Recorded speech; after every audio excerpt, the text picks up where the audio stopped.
Саламатсыздар ма, құрметті көрермендер? Ең соңғы жаңалықтарды алғашқылардың қатарында білгіңіз келсе, бейне астындағы лайк және подписация таңбаларын басып, біздің арнамызға жазылуды ұмытпаңыз. Синоптиктер 10 мамырға арналған ауа райы болжамын жариялады, деп хабарлайды Түркістан газы.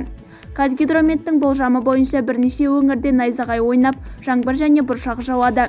Атап айтсақ, батыс Қазақстан облысының солтүстігінде, шығысында, күндіз облыстың шығысында найзағай ойнайды. Солтүстік шығыстан жел соғады.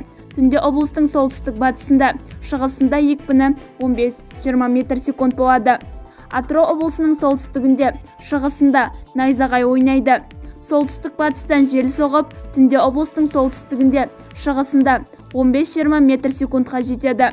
Ақтөбе облысының солтүстігінде, батысында нөсер жаңбыр жауады. Күндіз облыстың батысында найзағай күтіледі. Облыстың солтүстігінде бұршақ, шығыстан солтүстік-шығыстан жел соғады. Облыстың солтүстігінде, батысында екпіні 15-20 секунд болады.